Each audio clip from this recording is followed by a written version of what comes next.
선생님들께서는 이 찬양을 굉장히 잘 아실 거라고 생각돼요. 우리가 되게 좋아하는 찬양이거든요. 율동이 좀 쉬워가지고. 다른 요즘 나오는 어린이 찬양들은 율동이 진짜 어려워요. 이렇게 막 이러는데 저희는 그런 고난이도의 율동을 하기에는 좀 힘들어서 굉장히 율동이 간단해요. 예수님 이러거든요. 저희 다 이 정도 수준의 율동을 참 좋아합니다. 이 본문 말씀을 읽는데 우리 찬양으로 맨날 했었구나 라는 생각이 문득 들더라고요. 오늘 본문 말씀은 제목 그대로 예수님께서 물을 변하게 하셔서 포도주로 변화시킨 사건을 기록하고 있습니다. 요한복음을 기록한 요한씨는 이제 이 사건을 11절에 보면 첫 표적이라고 이야기를 합니다. 어마어마하죠. 물을 변하게 해서 포도주로 만드셨던 예수님. 오늘 우리가 이 이야기를 처음부터 천천히 한번 따라가 보면서 예수님께서 오늘 우리에게 어떠한 메시지를 주시는지를 함께 깨달아 나가기를 간절히 원합니다. 이 본문 말씀은 굉장히 다양한 해석이 존재합니다. 각 구절마다 각 단어마다 그 안에 담긴 의미가 굉장히 많은 본문이기도 해요. 그런데 오늘은 우리가 좀 전체적인 흐름을 좀 살펴보고자 합니다. 우선 우리가 이 이야기를 읽을 때 상황을 조금 설명하자면 이렇습니다. 예수님과 예수님의 어머니 그리고 제자들이 우리 2장 1절을 보면 갈릴리 가나라는 동네에 홀례 결혼식이 있어서 결혼식에 예수님의 어머니, 예수님의 제자들이 초대됐습니다. 근데 이 당시에는 요즘은 혼인잔치, 그러니까 결혼식을 하루에 진행하죠. 그런데 이 당시에는 약 일주일가량을 진행했습니다. 그러니까 결혼식 그리고 약간 뒤풀이를 굉장히 길게 했어요. 다 같이 집안의 잔치 느낌으로 굉장히 한 일주일 정도를 했는데 이 당시에 굉장히 이 포도주라는 말이 많이 나오곤 해요, 성경에서. 그런데 이 포도주는 이 당시에는 물처럼 쓰였어요. 왜냐하면 이 당시 물은 뭔가 저장하고 이렇게 옮기고 이동하고 하는데 제한이 되는데 포도주는 발효식품이잖아요. 그러니까 저장하기도 편하고 이동하기도 굉장히 편한 거예요. 이 당시 이스라엘 지역 속에서 포도주는 거의 물처럼 약간 사용이 됐었어요. 그런 특성이 좀 있고, 그리고 또 결혼 예식에서 포도주를 내놓는다라는 것은 일주일 동안 이제 결혼 잔치를 하는데 포도주를 내놓는다는 건 약간 가문의 명예를 걸고 내놓는 거였어요. 이 집안의 포도주, 약간 이런 느낌. 굉장히 중요하고, 이 당시에 이러한 차려진 것들, 포도주 이런 것들이 제대로 되지 않으면 소송까지 가기도 했다고 해요. 우리 입장에서는 준 대로 먹지 그렇잖아요. 뭐 그렇게 소송까지. 근데 이 당시 문화가 그랬대요. 이 당시에 결혼 잔치에 있어서 포도주는 굉장히 중요한 역할을 했다고 해요. 그런데 오늘 본문에 보면 3절에 이렇습니다. 포도주가 떨어진지라. 포도주가 떨어졌다. 여기서 떨어졌다라는 것은 뭐 어느 정도 거의 없다가 아니라 완전히 떨어진 것을 이야기합니다. 아예 없어요, 그냥. 자, 연회에 이러한 결혼 잔치에 포도주가 없었다라는 것은 가문의 명예와 지위를 떨어뜨릴 만한 사건이었습니다. 우리는 굉장히 포도주 좀 부족한가 보다. 음료수 약간 콜라 생각하듯이 잔치 가는데 콜라가 없으면 기분이 안 나듯이 그 정도인가 보다 라고 생각하겠지만 그 정도 수준이 아니라 엄청난 사건인 거예요. 이 집안, 이 가문에게는 엄청난 위기예요, 지금. 약간 그런 위기감을 우리가 좀 느낄 필요가 있습니다. 이러한 상황, 포도주가 엄청나게 중요했고, 그리고 포도주가 없이는 안 되는, 포도주가 결혼 잔치에서 빠지면 안 되는 빠지면 소송까지 갈 수 있는 그러한 상황 속에서 이 결혼식은 굉장히 기쁨으로 넘쳐났어야 하는 이 결혼식은 포도주가 떨어진 이유로 굉장히 눈치를 보고 있었을 것입니다. 혼란스러웠을 거예요. 위기가 찾아오기 시작했습니다. 자, 이러한 상황을 배경으로 하고 있는 이 오늘 본문 말씀 속에서 우리가 첫 번째로 주목해보고자 하는 구절은 3절입니다. 3절에 마리아가, 예수님의 어머니 마리아가 예수님에게 이렇게 이야기합니다. 저들에게 포도주가 없다. 저들에게 포도주가 없습니다, 예수님. 이렇게 이야기합니다. 자, 중요한 혼인잔치 결혼식에 포도주가 떨어졌습니다. 자, 보통 이러한 상황이 되면 누구를 찾는 것이 옳습니까? 상식적으로 생각했을 때. 자, 예를 들어 우리가 제가 예를 들어 결혼을 해요. 자, 결혼식에 가는데 뷔페를 차렸는데 뭐 뷔페 음식이 상했다라던가 떨어졌다던가 라고 한다면 옆에서 지켜보고 있는 나연 성도님이 누구에게 그것을 이야기하겠어요? 저한테 얘기하는 게 맞지 않을까요?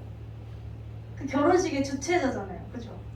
담당자, 파티를 연 사람, 그 사람에게 찾아가서 지금 상황이 이런데 포도주가 없고 음식이 떨어졌는데 좀 어떻게 해봐야 되는 거 아닙니까? 라고 이야기를 하는 게 상식적으로는 옳습니다. 그런데 굉장히 이 본문 속에서 아이러니한 것은 예수님의 제자들도, 마리아도, 그리고 하인들도, 심지어는 이 글을 쓴 요한조차도 결혼식의 주최자인 신랑 신부에게는 관심도 없습니다. 누구인지조차 드러내고 있지 않아요. 단 한 번도 등장하지 않아요. 나중에 잠깐 등장하는데 굉장히 그냥 잠깐 등장하는 것이고, 그 신랑 신부에게 관심을 갖지 않습니다. 그들의 관심은 누구에게 향하냐면 예수님에게 향합니다. 자, 어머니 마리아가 예수님에게 이렇게 이야기했죠. 예수님 저들에게 포도주가 없습니다. 예수님이 뭐라 대답하시냐면요. 4절에 보면 이렇게 말씀하세요. 그것이 나와 무슨 상관입니까? 그것이 나와 어머니에게 무슨 상관입니까? 라고 대답하세요. 자, 물론 우리가 예수님을 믿는 우리가 볼 때는 이 말이 좀 매정해 보이는 것 같긴 해요. 뭐 그렇게 딱 잘라서 말씀하실 필요가 있나. 근데 생각해보면 예수님 얘기가 틀린 게 없어요. 그렇잖아요. 약간 이런 느낌이죠. 예수님은 초대된 손님이잖아요. 손님인데 결혼식에서 음식이 떨어져서 이렇게 난리가 났는데 나연 성도가 저한테 예지야 음식 떨어졌다가 아니라 괜히 옆에 있는 다른 숙현 지사님한테 가가지고 집사님 어떻게 할까요? 이런 거랑 똑같은 거예요. 숙현 지사 나도 뭐 어쩌라고, 나도 손님인데 어떡하라고, 이런 느낌, 이런 상황인 거예요. 사실 예수님 얘기가 맞아요. 뭔 상관이에요? 손님인데. 이 모든 상황의 책임은 사실 신랑과 신부에게 있습니다. 예수님에게 있진 않아요. 그러나 주목해야 하는 것은 그럼에도 불구하고 마리아의 시선의 방향이 예수님에게 닿아 있었다는 것입니다. 우리가 이런 마리아의 시선의 방향을 기억하게 되기를 원합니다. 논리적으로, 상식적으로는 따지게 된다면 신랑 신부에게 이야기하고 상황을 해결해 나가는 것이 옳지만, 부족한 부분들을 채울 방도를 찾는 것이 옳지만, 마리아는 부족한 상황 속에서 시선을 예수님에게 돌렸습니다. 그리고 그 부족한 부분을 예수님께 아뢰고 예수님께 부탁했습니다. 우리는 사실 누구나 위기의 상황을 맞이하게 됩니다. 그리고 부족함을 경험하게 되죠. 아무리 많은 것을 가진 자라고 할지라도 이러한 부족함은 매 순간에서, 매 삶에서 빠질 수가 없는 것인 것 같습니다. 근데 이게 사실 당연한 이유는 하나님께서 사람을 흙으로 지으셨잖아요. 약간 제 개인적인 생각인데 흙이 얼마나 잘 부서지고 망가지고 뭉개지고 짓눌려지니까. 하나님께서 사람을 지으실 때 애초부터 불완전하게 지으셨어요. 어떻게 하면 완전해질 수 있냐면 하나님과 함께할 때만 완전해질 수 있게 인간의 그 모든 시스템을 그렇게 설정해 놓으셨다는 거예요. 하나님이 없으면 불완전하게끔. 우리가 전도서 1장 8절에 보면 이렇게 말씀하세요. 모든 만물이 피곤하다라는 것을 사람이 말로 다 할 수 없다. 쉬운 말로 하면은 이런 느낌이죠. 누구나 다 힘들다. 너만 힘든 거 아니고 만물이 다 힘들다. 사람이 다 힘들어. 쟤는 뭐 때문에 힘들고 쟤는 뭐 때문에 다 똑같다. 다 힘들어. 그리고 그 다음은 눈을 보아도 부족함이 없고 귀는 들어도 차지 않는다. 모든 이들이 부족함을 느끼며 살아간다라는 것입니다.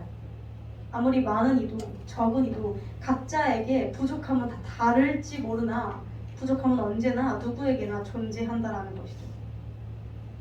누군가는 물질이 재정적으로 부족함을 느끼는 사람들도 있겠고, 누군가는 나에게 찾아오는 질병으로 건강의 부족함을 한계를 느끼는 사람들도 있을 것이고, 누군가는 사랑에 갈급해하는, 사랑의 애정에 갈급해하고 부족해하는 이들도 있을 것이고, 누군가는 마음의 허무함, 내 마음이 텅 빈 것 같은 그러한 마음들을, 부족을 느끼는 이들도 있을 것입니다.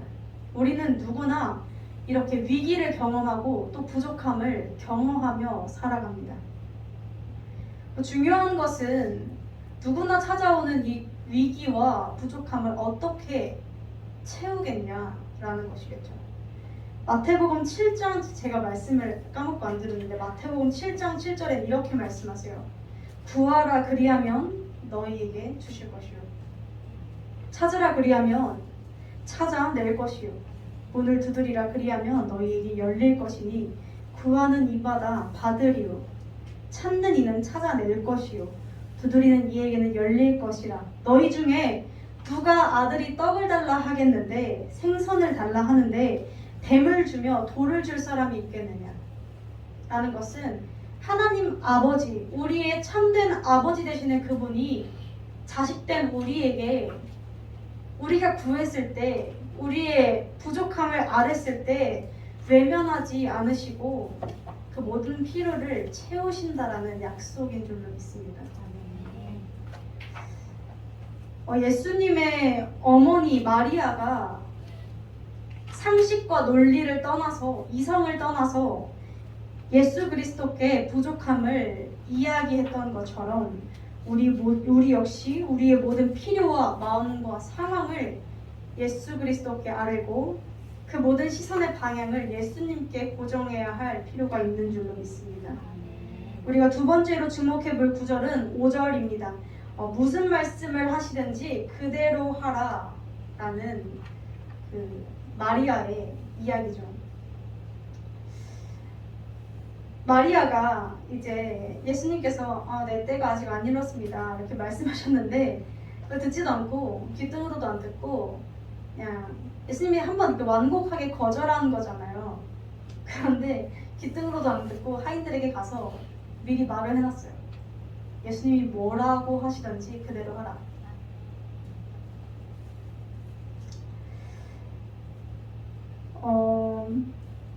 마리아가 그리고 하인들이 이러한 상황 속에서 부족함을 느끼는 상황 속에서 택했던 방법은 기도와 더불어서 순종이었습니다. 절대적인 순종. 마리아는 하인들에게 예수님이 무엇이라고 하시든지 그대로 할 것을 이야기했고, 하인들은 군말하지 않고 예수님이 처음에 항아리에 물을 채워라 하실 때는 채웠고, 그 물을 연회장에 갖다 주어라 했을 때는 가져다 주었습니다. 군말하지 않았습니다. 사실 이게 뺨 맞을 일이죠. 요즘 이제 알바생들이 참 힘든데 예를 들어서 그들이 원하는 건 포도주인데 내가 지금 떠서 가져가고 있는 게 물이잖아요. 사실은 뺨 맞을 각오하면서 가는 거거든요. 그렇잖아요. 그쵸? 욕 얻어먹겠죠. 너는 뭐 씨발 사장 불러와. 불러와 하겠죠. 그럼 각오하고 간 거예요. 순종. 그리고 굉장히 어마어마한 사실은 그랬을 때 여기서 뭔가 엄청난 비법이 등장한 것 같지도 않고 여기서 뭔가 엄청난 일들을 하인이 한 것 같지는 않아 보이는데 어쨌거나 그랬을 때 결과는 물이 포도주로 변했다라는 사실입니다. 잔치 속에서 포도주가 없어졌다는 것을 아까 제가 이야기했듯이 잔치의 기쁨이 끊겼다라는 것입니다. 위기가 찾아왔다라는 거예요. 기쁨이 넘쳐나야 할 잔치에 위기가 찾아왔다라는 것인데 6절에 보면은 이렇게 등장해요. 거기에 유대인의 정결 예식을 따라 두세 통 드는 돌 항아리 6이 놓였더라. 이게 무슨 의미냐면요. 이 정결 예식은 구약에서 이제 유대교 사람들이 정결 예식을 치르기 위해서 놓았던 항아리였어요. 손 씻고 이렇게 정결하게 이렇게 하려고. 그런데 이 돌 항아리를 굳이 이야기한 이유는 이들이 생각했던 예식들, 행위들이 물이 포도주로 변하는데 아무런 영향도 끼치지 못했다라는 것입니다. 그것들은 기적을 발휘할 수가 없었어요. 다만 그 자리에서 물을 포도주로 변화시키신 분은 누구십니까? 예수 그리스도였습니다. 기쁨을 잃어버린 잔치집에 기쁨을 허락하신 것은 예수 그리스도였다라는 것이죠. 그들의 예식과 그들의 전통이, 그들의 행동이 그 기쁨을 가져다 주지 않았습니다. 다른 것이 아니라 오직 예수 그리스도에 의해서 혼란스러움과 혼돈과 위기로 채워졌던 그 잔치집이 질서가 잡히기 시작했다는 것이죠. 이게 제가 아까 조금 전에 이야기 드렸는데 11절에 첫 표적이었다고 이야기를 해요. 요한복음 쓴 요한 씨가 첫 표적이었다라고 이야기를 하는데 이게 첫 번째 표적이었다라는 의미보다 사실은 원래 원어로 보게 되면은 근본적인 표적이라는 표현이 조금 더 옳습니다. 그러니까 순서상 첫 번째보다 근본적 기준이 되는 표적이다라고 하는 것이 좀 더 옳다라는 뜻이에요. 자, 다시 말해서 이 사건, 물이 포도주로 변한 이 사건은 예수님의 근본적인 능력을 보여주는 사건이었다라는 뜻이죠. 자, 예수님의 근본적인 능력은 뭘까요? 굉장히 쉽습니다.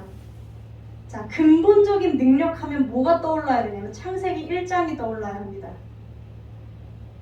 자, 태초에 하나님께서 2절에 보면 이렇게 등장해요. 땅이 혼돈하고 공허하며 흑암이 깊음 속에 있을 때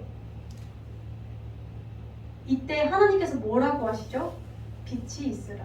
하나님의 말씀으로 빛과 땅과 모든 궁창과 바다와 만물들의 질서를 잡아가십니다.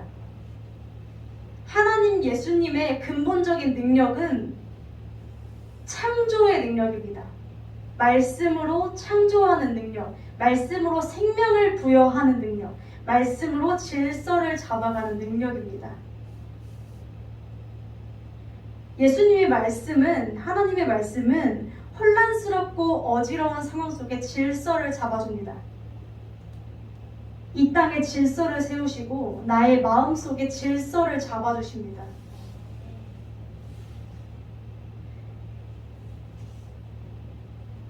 사실 저는 개인적으로 멀티가 잘 안 되는 사람이에요. 그러니까 뭔가 동시에 뭔가 맡겨지게 되면 굉장히 우왕좌왕하고 모든 것을 다 잃어버리는 사람입니다. 개인적으로. 그래서 약간 예를 들어서 전화가 왔는데 카톡을 동시에 해야 하는 상황이 오면 전화하고 있는 상대방이 굉장히 짜증을 냅니다. 딴 거 하고 있지. 내 말 안 듣고 있지. 이렇게 멀티가 굉장히 안 되는 사람. 이게 사소한 것에서 멀티가 안 되지만 굉장히 크게는 동시에 예를 들어서 맡겨진 일이 2가지 정도 되잖아요. 2-3가지 정도 되면 동시에 뭘 못해요. 되게 그게 좀 힘든 사람인데 굉장히 제가 이런 멀티가 잘 되게 하는 제 인생에서 멀티가 잘 되게 하는 방법을 하나 찾았습니다. 기도하는 거였어요. 이게 해보신 분들은 아는데 기도를 하면 순서가 잡혀요. 내가 뭐부터 해야 하는지를 알게 하세요. 방향성을 잡게 해주시고요. 우선순위를 잡게 해주시고 내 삶의 질서를 잡아주세요. 이것이 이 땅의 질서를 잡으신 하나님의 말씀의 능력이 잡기는 내 삶 가운데서도 펼쳐지는 것이라는 것이죠. 예수님의 말씀은 혼란스럽고 어지러운 상황들을 바로잡는 능력이 있습니다. 무생물을 없을 무, 아무것도 없는 그 무에서 유를 창조해내시는 창조의 능력이 있으십니다. 죽은 것에서 생명을 부여하시는 생명의 능력이 있으십니다. 그것이 어디에 있냐면 예수님의 말씀에 있습니다. 하나님의 말씀에 그것이 담겨 있어요. 그 힘이, 그 능력이. 그리고 예수님의 말씀이 그 질서를 세우는 그 과정 속에서 예수님께서 질서를 잡아가시는 과정 속에서 오늘 본문에서는 한 가지 그 과정에 슬쩍 무언가를 하나 추가하십니다. 무엇이죠? 순종이었습니다. 본문에서 굉장히 중요하게 등장하죠. 마리아와 하인들의 순종의 태도. 예수님의 말씀에 순종하는 태도가 우리에게도 굉장히 중요해요. 우리는 종종 기도할 때 이런 기도를 많이 합니다. 하나님 이렇게 해주세요. 하나님 이렇게 해주십시오. 하나님 이렇게 뭔가 하나님의 결단을 바라는 기도를 굉장히 많이 하곤 합니다. 그런데 우리는 그러한 하나님께 변화의 기적을 기대하기 이전에 우리가 갖춰야 하는 태도는 무엇이냐면 내가 하나님의 말씀 가운데로 젖어드는 그 변화의 태도, 그것이 순종이죠. 사실 순종이라는 것은 내 생각을 내려놔야 할 수 있는 것입니다. 순종이라는 것은 내가 가지고 있는 경험치와 내가 가지고 있는 세상의 가치관들과 내가 가지고 있는 나 자신, 내 정체성들이 내려놔줘야 내가 죽어져야 할 수 있는 것이 순종입니다. 이러한 변화가 내 안에 있을 때, 내가 먼저 변화될 때 주님께서는 나를 먼저 변화시키시고 그 후에 다른 일들을 변화시키신다라는 그 하나님의 순서라는 것이죠.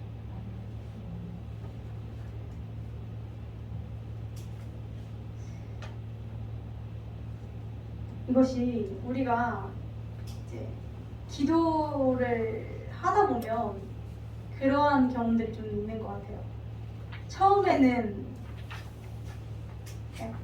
뭔가를 해주세요 라고 시작했던 기도가 나중에 가면 내 마음이 바뀌어 있는 경우를 우리는 좀 종종 발견하게 되는 것 같아요. 그리고 또 이러한 것들을 많이 느낍니다. 상황은 변하지 않았고 환경은 변하지 않았는데 그것을 바라보는 내 시선이 바뀌는 것을 많이 경험하게 됩니다. 우리가 하나님의 말씀 안에서 순종을 철저하게 하는 그 변화가 내 안에 이루어질 때 그때 주님께서는 나에게 필요한 분량의 만큼대로 변화를 일으키신다는 것이죠. 하나님의 하나님의 말씀의 그 권위를 인정하는 것이 우리에게는 굉장히 중요합니다. 무언가 아다리가 맞아서 하나님의 말씀을 믿는 것이 아니라 하나님의 말씀이라서 믿고 그 믿음 안에서 내가 뭔가 하나님이 비춰주시는 그 성령의 조명하심 아래에서 이해되는 것이 있다면 참 감사한 것. 순서가 이렇게 가야 돼요. 우리가 보통 성경을 해석할 때 교수님들이 이렇게 표현하세요. 우리 여기 성찬하면 이렇게 보자기 덮어져 있잖아요. 우리의 눈은 이 성찬에 보자기가 덮여져 있을 때 그 위에서 안의 것을 보지 못하는 상태이다. 죄로 덮여져 있어서, 죄라는 보자기에 덮여져 있어서 하나님의 말씀의 진리를 깨닫지 못하는 상태가 우리가 가지고 있는 본 상태인데, 우리가 이 말씀을 깨달으려면 성령이 조명하시는, 비추시는 그 빛에 한해서만 거기까지 이해할 수 있다. 하나를 깨닫는다는 것은 정말 엄청난 은혜인 것입니다. 하나님의 말씀은 굉장히 엄청난 능력을 가지고 있어요. 그 말씀 자체로 권위가 있고 영광이 있으며 권세가 있고 능력이 있습니다. 그 말씀 속에서 우리가 그 말씀을 가지고 우리가 해야 하는 일은 사실 그냥 순종이라는 것이죠. 제가 좀 며칠 전에 굉장히 재밌는 걸 하나 봤는데, 한 선교사님에게 누군가 이렇게 묻더라고요. 말씀 읽는 게 재미가 없다. 성경 읽는 게 진짜 재미가 너무 없다. 어떻게 해야 재밌을 수 있겠냐? 라는 질문을 던지는데 그 선교사님께서 이렇게 말씀하시더라고요. 저도 보면서 굉장히 공감을 좀 많이 했는데, 예를 들어서 내가 무언가 상품을 이렇게 예를 들어볼게요. 제가 예를 들어서 저 마이크를 이 마이크를 여기도 있구나. 이 마이크를 살까 말까 고민 중이에요. 그러면 뭐 대충 이 마이크 스펙이 어느 정도고 성능이 이 정도고 오케이 이 정도만 아는 느낌으로 사용 설명서를, 사실 사기 전에는 사용 설명서를 볼 필요가 없죠. 자, 그런데 내가 이걸 구입했어요. 당장 써야 돼요. 당장 이걸 쓰고 살아야 돼요. 그러면 우린 사용 설명서를 굉장히 정독해서 읽을 것이고, 하나하나 대입해 봤을 때 얘가 켜지고 소리가 나고 되네? 라고 하면서 굉장히 정독할 거예요. 성경을 읽는데 재미가 없는 사람들은, 성도님들은 잘 들어보세요. 내가 이 성경 말씀대로 살려고 하지 않아서 그래요. 말씀대로 살 생각이 없어요. 그러니까 다 글자들 뿐이에요. 다 또 어려운 얘기들. 근데 내가 이 말씀대로 살겠다고 의지를 가지고 주님, 내가 이 말씀대로 살겠습니다 하고 성경을 덤벼들잖아요.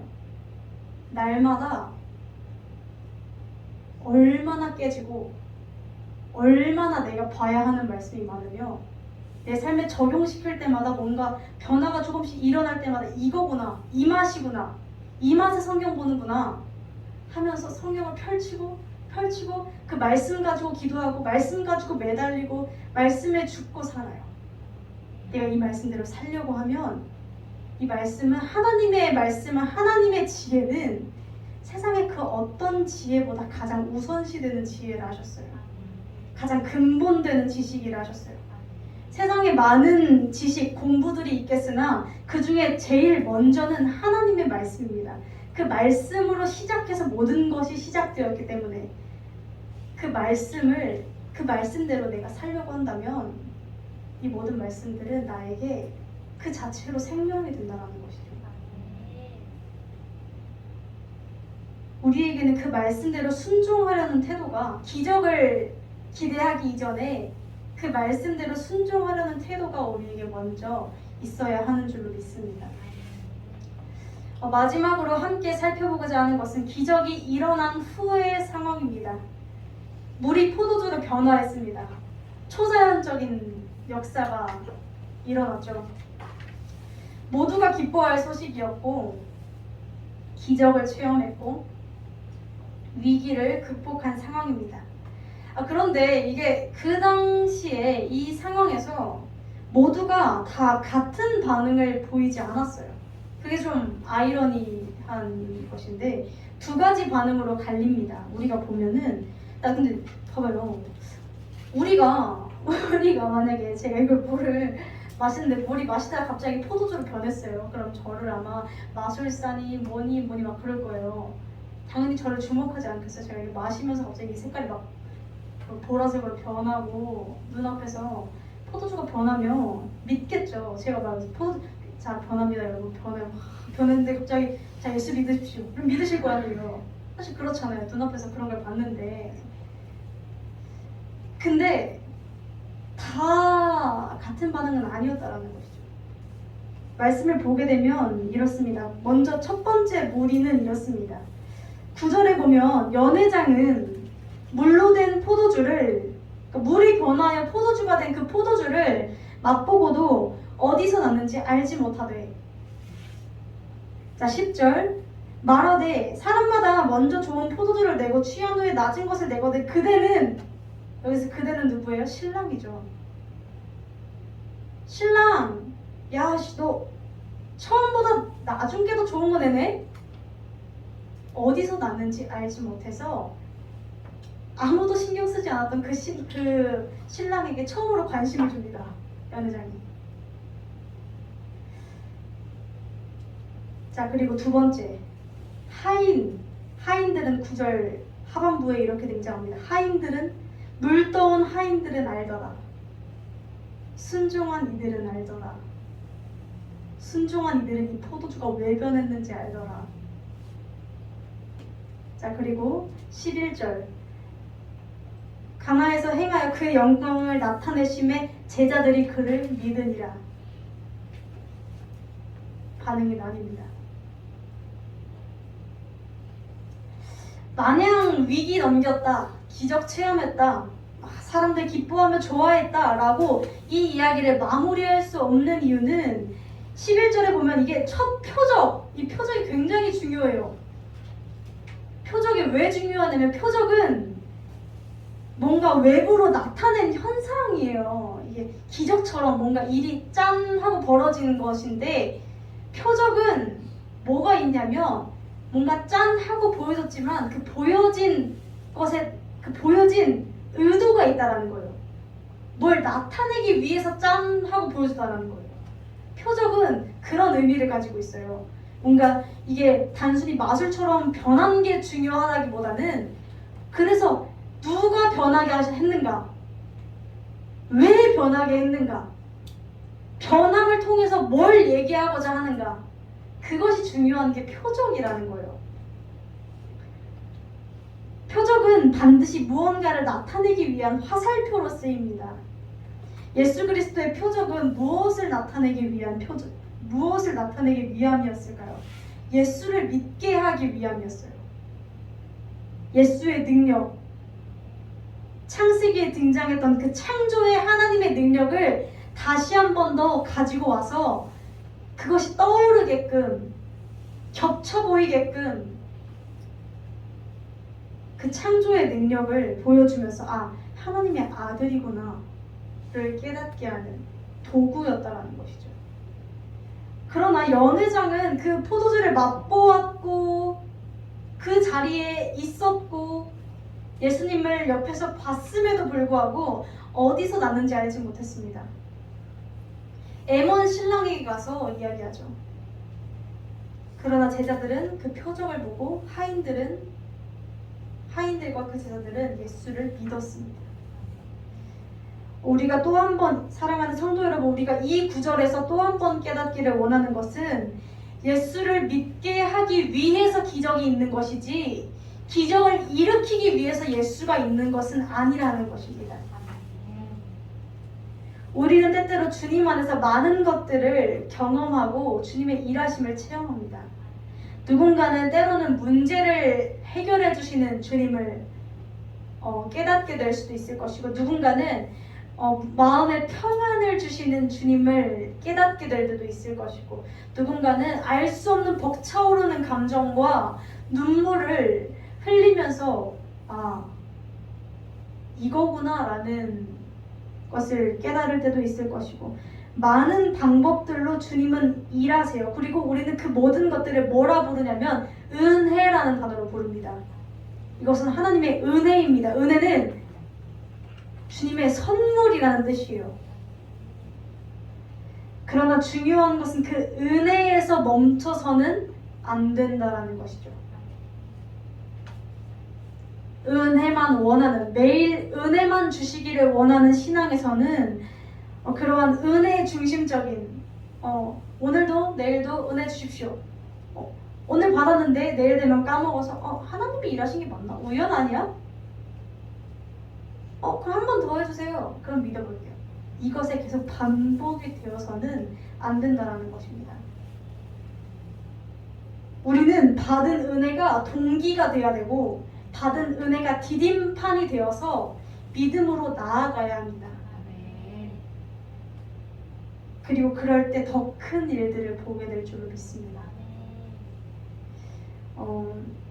사랑하는 성도 여러분, 주님께서 이제 마리아가 굉장히 급박한 상황에서 예수님 이거 큰일 났는데요? 이렇게 막 얘기하는데 예수님께서 굉장히 여유로우세요. 내 때가 아직 이르지 않았습니다. 재수없지 않나요? 지금 저기 집안은 막 위기와 약간 당장 가문의 지위가 다 떨어질 상황에 엄청난 문제 상황에 예수님 아직 내 때가 이르지 않았습니다. 진정해보세요. 그게 나랑 뭔 상관입니까? 좀 너무 정 떨어지는 발언인 것 같아요. 저는 만약에 예수님이 나한테 이렇게 했으면 좀 솔직히 좀 그랬을 것 같아요. 나랑 뭔 상관이 능력 있잖아요. 그냥 해주면 되는 거 아니에요? 라고 했을 것 같아요. 우리가 이럴 때가 굉장히 많아요. 어떤 때죠? 나는 급한데 주님은 일하시지 않는 것 같은데 마음속으로 주님을 믿기도 하고 재수없기도 해요. 주님은 능력이 있잖아요. 한다 하면 하시는 분이잖아요. 근데 나는 급한데 안 하신다니까요. 난 되게 열심히 기도했는데 안 하신다니까요. 얼마나 재수가 없어요. 이런 표현 정말 쓰면 안 되지만 그때의 감정에 내 마음은 그럴 수 있다는 것이죠. 왜냐면 나는 어리석으니까요. 난 눈앞에 것밖에 보지 못하잖아요. 근데 그때 주님이 아무것도 일하시지 않는 것 같은 그때 결국 주님께서 그 잔치집에 기쁨을 허락하셨고, 결국 주님께서 물을 포도주로 변화시키신 이 사건을 우리가 떠올리게 되기를 원합니다. 주님은 가장 선한 방법으로 주님께서 주님의 방법으로 주님의 때에 일하십니다. 심지어 어느 정도 평범하게 하시는 분이 아니라 그대는 지금까지 좋은 포도주를 두었다. 더 좋은 것을 내놓았다. 주님은 말로 형언할 수 없는 은혜를 부어주십니다. 주님의 때에 우리에게 허락하실 것을 믿습니다. 우리가